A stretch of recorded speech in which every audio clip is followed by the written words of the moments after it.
Recent గా దిమాన్ చెక్మా అనే Orissa cadre IAS officer 10 లక్షల రూపాయల లంచం తీసుకుంటూ రెడ్ హ్యాండెడ్ గా దొరికిపోయారు. అతను సీనియర్ ఐఏఎస్ ఆఫీసర్ కూడా కాదు. 4 సంవత్సరాల క్రితం 2021 బ్యాచ్ అన్నమాట.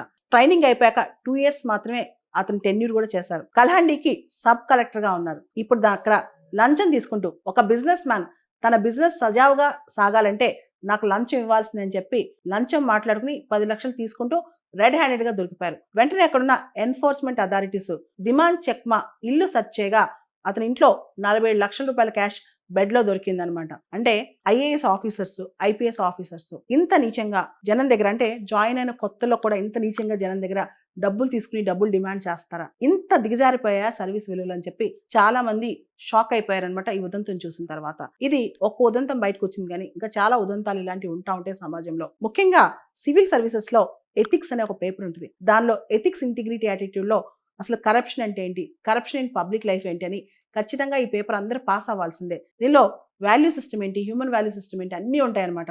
కానీ ఈ మధ్యకాలంలో సివిల్ సర్వెంట్స్ ఎవరైతే సివిల్ సర్వీసెస్ ఎగ్జామ్ పాస్ అవుతున్నారో వాళ్ళు ఎగ్జామ్ యొక్క మెటీరియలిస్టిక్ దృష్ట్యా చూస్తున్నారు. ఈ ఎగ్జామ్ పాస్ అయితే నా స్టేటస్ ఎలా పెరుగుద్ది, ఈ ఎగ్జామ్ పాస్ అయితే నా కుటుంబం వాల్యూ ఎలా పెరుగుద్ది, ఈ ఎగ్జామ్ పాస్ అయితే నేను ఎన్ని డబ్బులు సంపాదిస్తాను అంతవరకు ఆలోచిస్తున్నారు. కానీ ఈ ఎగ్జామ్ పాస్ అయితే సమాజానికి నేను ఎంత ఇవ్వగలను అనేది చాలా తక్కువగా ఆలోచిస్తున్నారు అనమాట.